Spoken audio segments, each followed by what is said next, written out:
Assalamualaikum warahmatullahi wabarakatuh. Bismillahirrahmanirrahim.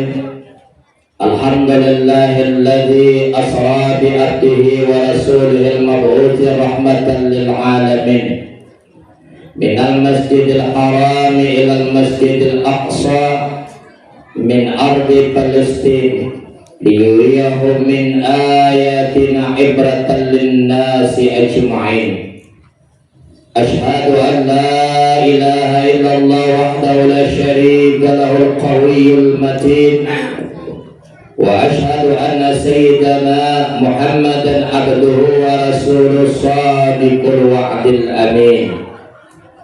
Allahumma salli wa sallim ala sayyidil anbiya'i wal mursalin Sayyidina wa maulana Muhammadin habibir rabbil alamin wa ala alihi wa sahbihi wa dhurriyyatihi at-tayyibin wa man tabi'ahum bi ihsanin ila yaumiddin. Faqad qala Allah ta'ala fi kitabihil karim wa huwa asdaqul qailin. Subhanalladzi asra bi 'abdihi lailan minal masjidil harami ilal masjidil aqsa alladzi barakna hawlahu linuriya min ayatina innahu huwas sami'ul basir. Wa qala an-nabiy sallallahu alaihi wa sahbihi wa sallam awwalu ma yuhasabu bihil abdu yawmal qiyamah as-shalah aw kama qala an-nabi. Qalu subhanaka la ilma lana illa ma 'allamtana innaka antal alimul hakim. Rabbi shrah li sadri wa yassir li amri wahlul 'uqdatam min lisani yafqahu qawli. La haula wa la quwwata illa billahil aliyyil azim. Amma ba'du. Yang sama-sama kita muliakan dan yang kita hormati para alim ulama, tuan-tuan guru, para asatiz wa asatidzah, dan yang sama-sama kita muliakan dan kita hormati seluruh majelis guru yang ada di tahfiz ini, di rumah tahfiz ini, dan para guru-guru pondok pesantren Insanul Amin, dan yang sama-sama kita hormati orang-orang tua kita, tokoh-tokoh masyarakat, cerdik pandai, kaula muda, mudi, adik-adikku sekalian yang kami muliakan.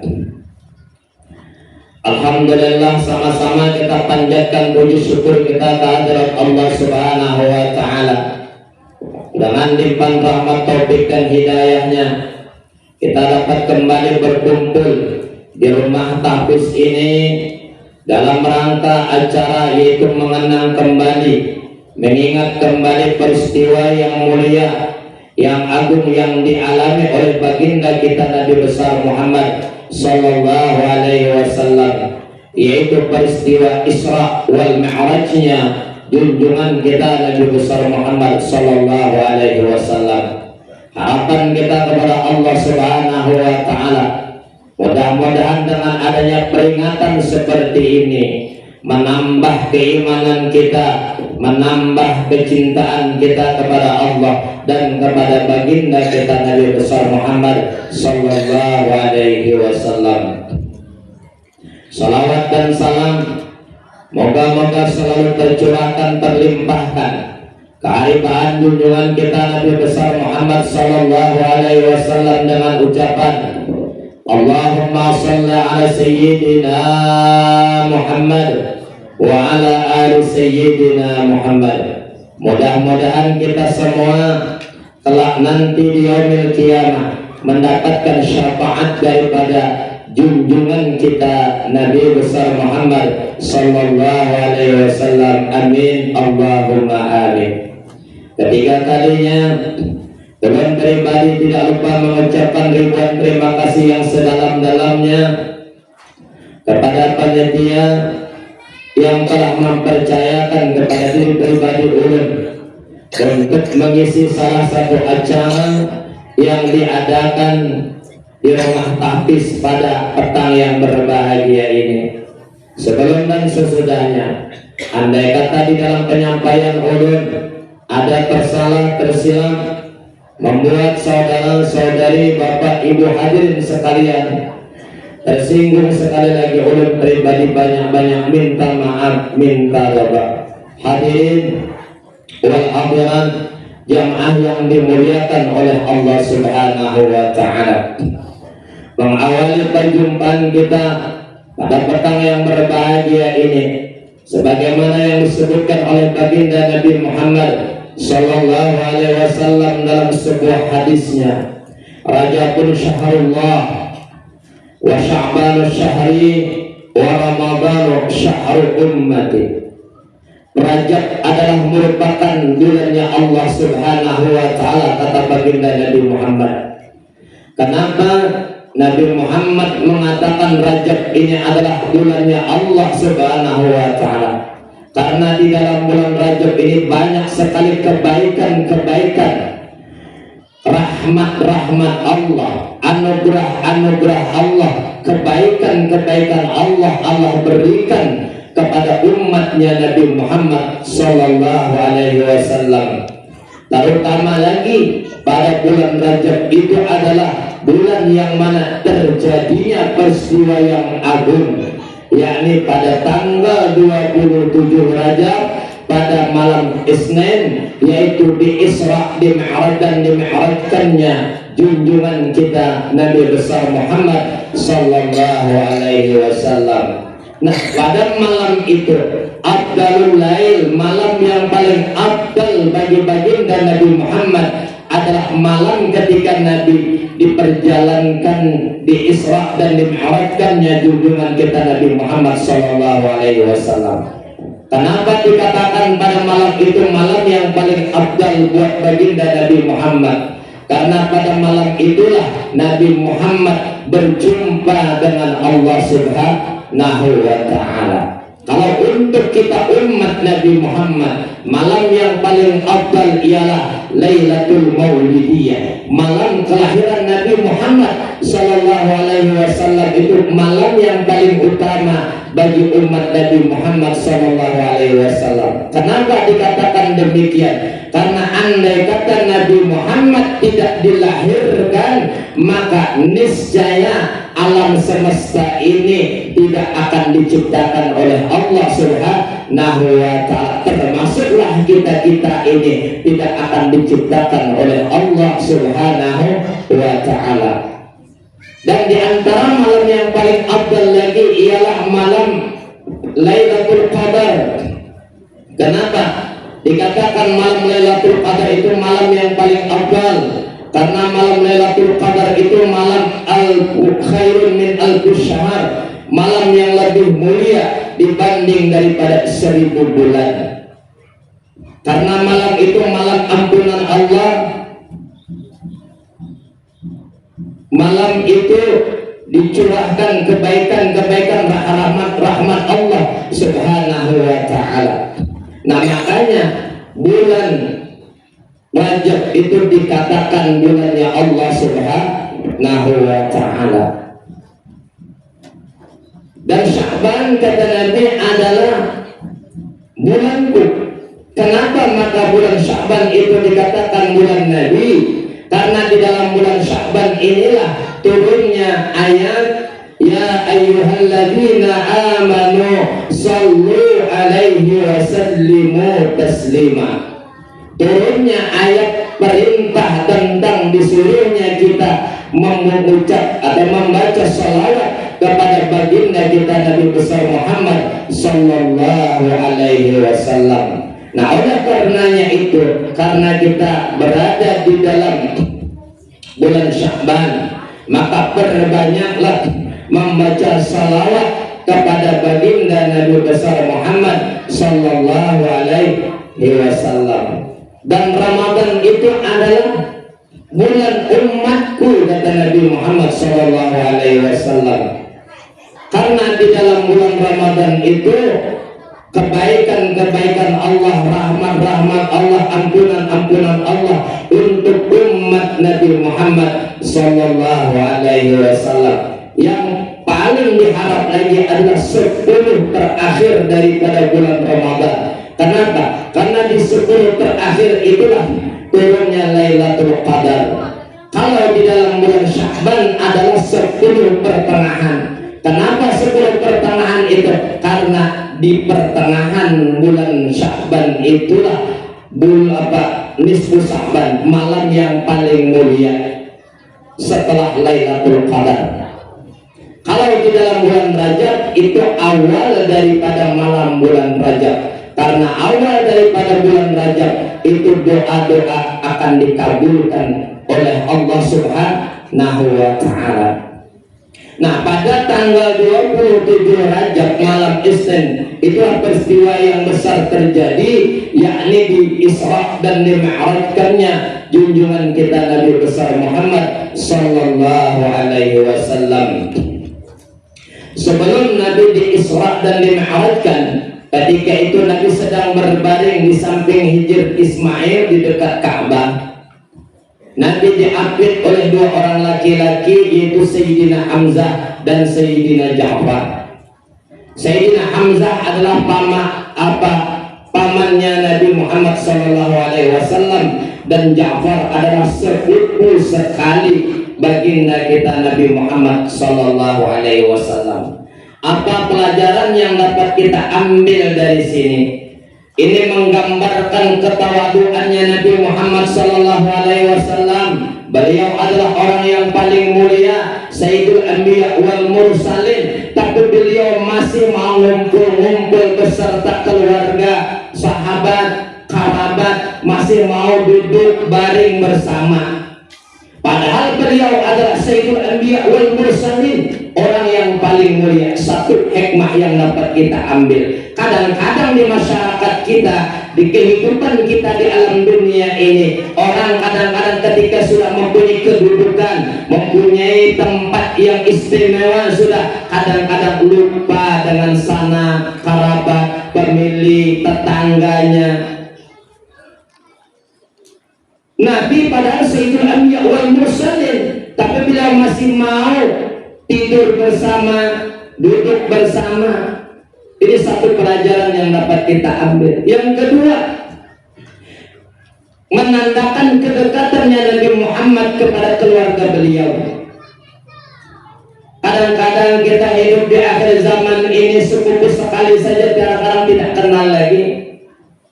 Padahal Nabi sudah mencontohkan, beliau adalah orang yang paling mulia, tapi beliau tidak melupakan kerabat keluarga beliau. Ini yang harus kita ambil pelajaran. Artinya dimanapun kita berada, hidup bermasyarakat, jangan lupakan keluarga. Dekatkan hubungan keluarga, hubungkan tali silaturahim. Karena Nabi berpesan, la yadkhuluna jannah qati'ai qati'ur rahim. Tidak akan masuk surga, kata Nabi Muhammad, orang yang memutuskan tali silaturahim. Lalu Nabi Muhammad dibawa oleh malaikat Jibril di samping sumur Zamzam, dibelah dada Nabi, dibasuh dengan air Zamzam. Makanya air Zamzam ini merupakan air yang paling afdal di dunia ini. Makanya air Zamzam ini merupakan tergantung niat kita.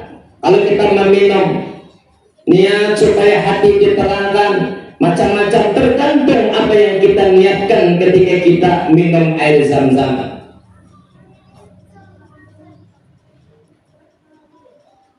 Ketika hati Nabi dibelah, jangan kita salah paham bahwa hati Nabi itu bukan kotor. Hati Nabi itu suci, bersih. Kenapa hati Nabi itu dibelah? Karena Nabi itu adalah membawa wa asluha, asal sumber daripada rahmat Allah. Tujuan daripada hati Nabi Muhammad itu dibelah bukan hati Nabi itu kotor. Tujuan daripada hati Nabi Muhammad itu dibelah untuk mengeluarkan syaitan, iblis, dan musuh-musuh Nabi Muhammad, orang yang pengen mencelakakan Nabi Muhammad, supaya mereka tidak akan mendapat bahagian rahmat Allah Subhanahu wa ta'ala. Bukan menandakan hati Nabi itu kotor. Yang kotor itu hati kita sebagai umatnya. Maka kita sebagai umatnya mesti tahu diri. Artinya hati harus kita bersihkan, karena hati kita ini merupakan sumber nazarnya Allah. Dalam hadis Nabi menyatakan, Innallaha la yanzuru ila suwarikum. Allah tidak memandang kepada rupa-rupa kalian, wala a'malikum, dan gawian-gawian kalian, walakin yanzuru ila qulubikum. Tetapi kata Nabi, Allah memandang kepada hati kalian. Oleh karenanya itu hati ini sumber tempat nazarnya Allah. Allah pernah mewahyukan kepada Nabi Daud, ya Daud, tahir al-bait, bersihkan rumah. Yang mana rumah itu aku tempat memandang, kata Allah. Lalu Nabi Daud bertanya kepada Allah, wa mal bait ya Rabb, apakah rumah itu? Lalu Allah menjawab, yaitu hati. Hati itu tempat nazarnya Allah, tempat pandangan Allah kepada makhluknya. Oleh karena itu kita sebagai umat Nabi Muhammad mesti tahu diri. Artinya hati kita perbaiki. Karena apabila hati seseorang itu baik, maka seluruh pekerjaan-pekerjaannya akan baik. Kenapa dikatakan seperti demikian? Karena hati itu merupakan raja di dalam tubuh. Karena Nabi menyatakan, inna fil jasad mudghah, sesungguhnya di dalam tubuh kita itu, kata Nabi Muhammad, ada segumpal darah. Idza salahat salahatil jasadu kulluh, apabila segumpal darah itu bagus, maka baguslah seluruh anggota tubuh. Ala wahyal qalbu, tahukah kamu, kata Nabi, dia adalah hati.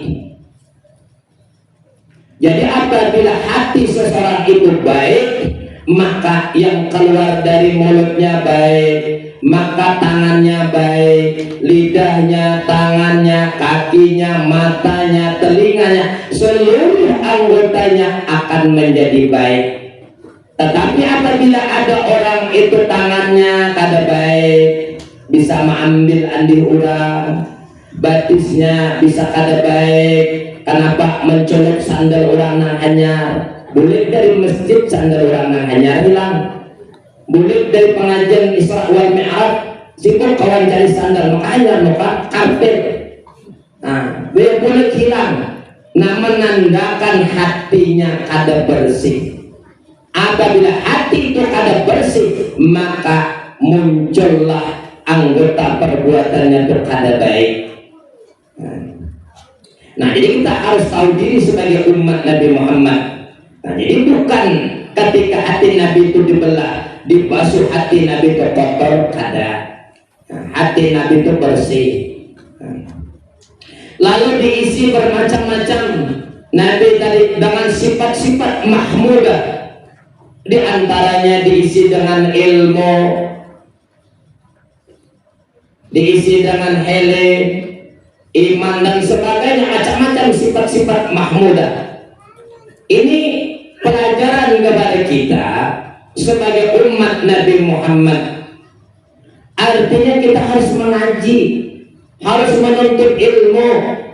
Nabi walaupun kada pernah di bangku sekolahan, kada pernah belajar, tapi Nabi langsung diisi oleh Allah Subhanahu wa ta'ala. Nah, kalau kita sebagai umatnya pengen punya ilmu, mesti kita belajar, mesti kita mengaji. Nah, hadir di majelis taklim, kalau nang anom-anom belajar datang ke rumah guru, atau memondok di pondok pesantren kalau pengen punya ilmu. Nabi walaupun tidak pernah belajar, tapi Nabi sudah diisi oleh Allah Subhanahu wa ta'ala. Jadi kita sebagai umatnya, Kalau pengen punya ilmu mesti kita belajar. Dan ini isyarat juga kenapa Nabi itu diisi dengan bermacam-macam, karena Nabi akan melakukan perjalanan yang begitu jauh. Karena antara Masjidil Haram ke Masjidil Aqsa yang ada di Palestina itu dulu orang memacu kuda perjalanan kurang lebih sebulan pergi, 1 bulan pulangnya. Jadi 2 bulan perjalanan dengan memacu kuda. Kalau sekarang kurang lebih 17 jam perjalanan dengan melakukan kendaraan mobil antara Masjidil Haram ke Masjidil Aqsa yang ada di Palestina. Kalau kita tembilan Pekanbaru 7 jam, 8 jam paling awas. Nah, jadi ada berapa kali lipat bandingannya antara tembilan Pekanbaru lagi. Nah, jadi kalau sekarang itu kurang lebih ditempuh perjalanan 17 jam. Jauh perjalanan Nabi. Dan Nabi akan naik pula ke langit. Nah, makanya Nabi diisi bekal dulu. Ini isyarat kepada kita sebagai umat Nabi Muhammad. Artinya kita ini hidup musafir, perjalanan kita jauh. Kita hidup di dunia ini laksana orang yang musafir, mesti punya bekal kalau ingin selamat. Apabila kita tidak mempunyai bekal, maka tidak akan selamat kita menuju akhirat. Karena kampung hakikat kita adalah kampung kita akhirat. Dunia ini hanya sementara. Nah, supaya kita selamat, mestilah kita diisi itu dengan bekal-bekal ilmu, iman, ilmu, dan sifat-sifat mahmudah supaya kita selamat. Kita punya ilmu, beramal. Karena kalau kita tidak beramal, maka tidak akan selamat kita menuju kampung kita akhirat. Nah, ini pelajaran kepada kita sebagai umat. Karena kita ini musafir juga hidup di dunia. Nah, maka kita harus memiliki bekal. Di antara bekal kita adalah ilmu. Maka oleh karena itu belajar yang rajin-rajin ini kepada anak-anak didik, baik yang belajar di rumah tahfiz ataupun yang di mana saja belajar. Adik-adik yang di pondok pesantren, maka sungguh-sungguhlah, gigih giat-giatlah belajar. Karena ilmu itu sukar untuk didapatkan. Tidak semudah membalikkan telapak tangan untuk mendapatkan ilmu itu. Karena ilmu itu la yurasu minal a'mam. Ilmu itu didapat bukan melalui warisan daripada mamarina, dari abah kita, dari ibu kita. Andai kata ilmu itu didapat melalui warisan, niscaya orang-orang yang alim itu anak-anaknya jadi orang alim juga. Orang-orang yang hafal Quran itu anaknya mesti hafal Quran juga. Tetapi karena ilmu itu bukan didapat melalui warisan, banyak orang tua ayahnya guru, ustaz dan sebagainya, ayahnya pengajar, anaknya kada jadi pengajar, anaknya apa orang tuanya orang yang ahlul khair, ahlul ilm, tetapi anaknya malah orang yang berbuat kerusakan, kemungkaratan. Karena memang ilmu itu didapat bukan melalui dengan diwaris. Dan ilmu itu juga tidak didapat melalui dengan mahayal.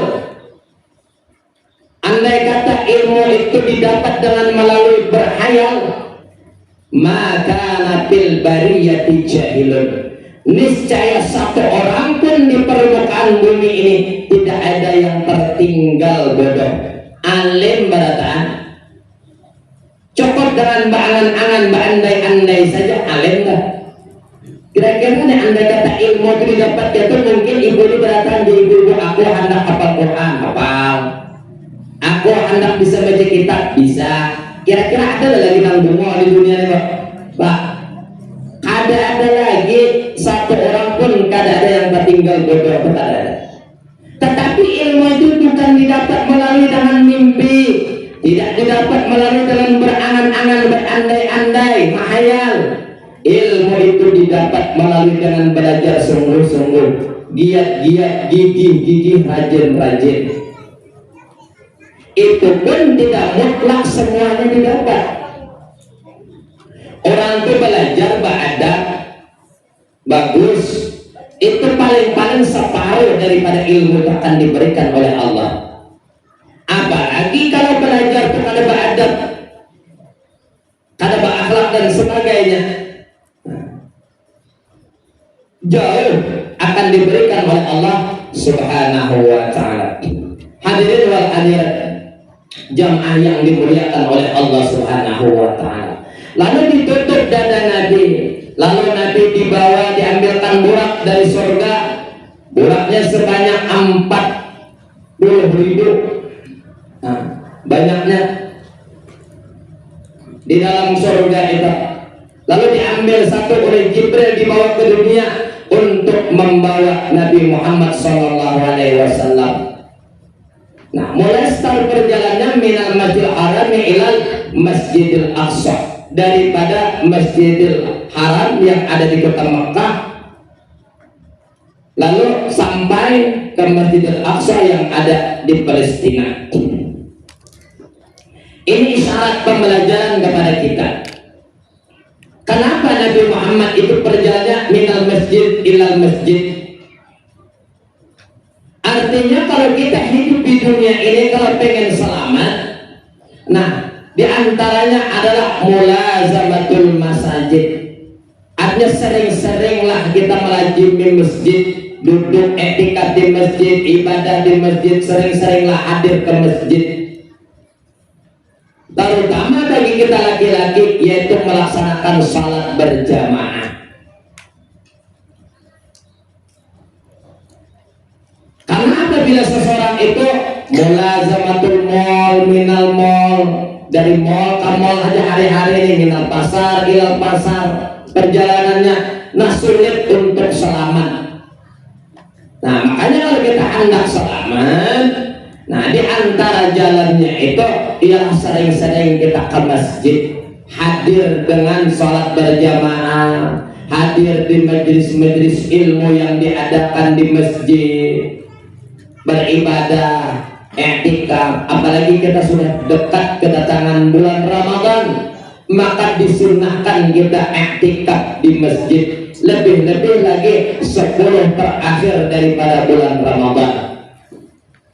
Itu sangat dianjurkan. Kenapa? Karena di 10 terakhir itulah akan turunnya Lailatul Qadar. Ini yang sudah banyak dialami oleh para ulama-ulama salaf terdahulu. Hadirin wal hadirat jamaah yang dimuliakan oleh Allah. Nah ketika Nabi mengendarai burak naik tadi melakukan perjalanan, Nabi menangis. Menangis Nabi. Lalu kata Jibril, limadza tabkiya ya bukiya Muhammad, madza ya bukiya Muhammad, apa yang membuat engkau menangis ya Muhammad? Apa Nabi menjawab, tazakkartu ummati, aku ingat kepada umatku, kata Nabi Muhammad. Bayangkan Nabi Muhammad ini mengganang kita sebagai umat. Yang menjadi pertanyaan kita sebagai umat, adakah keganangan oleh Nabi Muhammad Sallallahu Alaihi Wasallam? Apa kata Nabi Muhammad? Hal yarkabuna ummati yaumil qiyamah, adakah umatku kelak nanti wahai Jibril berkendaraan nanti di yaumil qiyamah? Itu yang Nabi pikirkan. Nabi kadang memikirkan apakah umatnya nanti punya kendaraan di dunia. Tapi kalau kita punya kendaraan di dunia, alhamdulillah. Tapi yang Nabi pikirkan itu apakah umatku nanti wahai Jibril berkendaraan nanti di yaumil qiyamah. Lalu Jibril membacakan sepotong ayat. Wa nahsyurul muttaqina ila rahmani wafda. Akan kami giring, kami halau orang-orang yang bertakwa kepada Allah Subhanahu wa ta'ala dalam keadaan berkendaraan. Hanya Nabi tenang, mau Nabi menaiki kendaraan. Cuman Jibril kada menyambung ayat lagi. Andai kata ujar ulama tasawuf, Jibril itu menyambung ayat tersebut, niscaya Nabi Muhammad tidak akan menaiki kendaraan burak tersebut karena keingatan kita sebagai umat. Apa ayat yang dibaca oleh Jibril yang kali disambung oleh Jibril? Wa nasuqul mujrimina wirda. Kelak nanti akan kami giring, kami halau orang-orang yang zalim, orang-orang maksiat di kalangan umat Muhammad, kata Jibril, dalam keadaan batin kaum kayak di akhirat kita. Cuman Jibril akan menyambung lagi. Nah makanya Nabi menaiki kendaraan burak. Andai kata disambung oleh Jibril, niscaya Nabi Muhammad tidak akan menaiki kendaraan. Ini hebatnya Nabi kita Muhammad Sallallahu Alaihi Wasallam.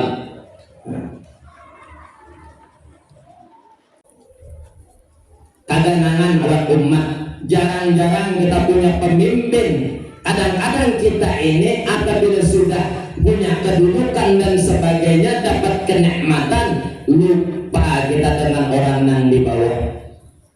Nabi kata, ingat awan kita sebagai umatnya. Nah dipikirkan Nabi. Nah supaya kita punya kendaraan itu nanti bagaimana? Nah makanya salah satunya sering-seringlah kita ke masjid. Karena di yaumil mahsyar nanti, ketika seluruh umat terhimpun di yaumil mahsyar, ketika itu ada yang melintasi pakai kendaraan. Lalu mereka bertanya, malakun au mursalun, apakah orang yang berkendaraan ini adalah mereka itu kalangan daripada para malaikat atau daripada kalangan para rasul? Lalu ada suara yang menjawab, lah bukan, mereka bukan malaikat, mereka bukan rasul. Tapi kenapa kata orang-orang yang di padang mahsyar mereka hebatnya punya kendaraan? Nah inilah orang-orang yang sering ke masjid. Kalau nanti di akhirat masjid akan dibangkit oleh Allah dan dibentuk seperti kapal. Ketika ingin melintasi jembatan Shiratal Mustaqim, ketika itu ada sekelompok kaum yang menangis, mereka ketakutan. Lalu ditanya oleh malaikat, kenapa engkau takut ketika menyepi di atas jembatan Shiratal Mustaqim? Kata mereka, kami takut karena jembatannya kecil, halus. Karena jembatan Shiratal Mustaqim itu diciptakan oleh Allah daripada bulu kening Sayyidina Malik, dibelah 7 lebih tajam daripada pedang. Maka siapa yang melihat jembatan Shiratal Mustaqim itu kecil, maka tanda bahwa orang itu bakal celaka. Tapi mereka ini kan menyeberangi. Apabila melihat halus menyeberangi, itu alamat sudah orang itu bakal tergelincir. Nah ketika itu ditanya oleh malaikat, andai kata kamu menyeberangi lautan di dunia pakai apa? Mereka menjawab, kami menyeberangi sungai, lautan di dunia dengan pakai kapal. Lalu dibentuklah oleh Allah masjid seperti kapal. Mereka masuk semuanya. Siapa yang masuk ke dalam kapal tersebut? Orang-orang yang menghidupkan masjid, orang-orang yang memakmurkan masjid, meramaikan masjid. Apabila orang itu hidup di dunia tapi kada pernah ke masjid, sholat berjamaah, kada pernah ke masjid, tadi kan mengikuti majelis ta'lim di dalam masjid, kada pernah bawakan dan sebagainya. Nah selamat tinggal, dadah di masjid, balilaan, kada kawa masjid membawa. Nah jadi salah satu supaya nanti kita di akhirat punya kendaraan, ketika kita hidup di dunia ini sering-seringlah ke masjid. Di antaranya apa? Memakmurkan masjid dengan sholat berjamaah, dengan majelis-majelis ilmu. Dan juga di antara keistimewaan orang yang menghidupkan masjid, memakmurkan masjid, dalam sebuah hadis disebutkan, idza anzalallahu ahatan, apabila Allah Ta'ala pengen menurunkan bala musibah, sarrafahullahu an ummaril masajid, Allah akan palingkan daripada orang-orang yang memakmurkan masjid. Nah, jadi bala itu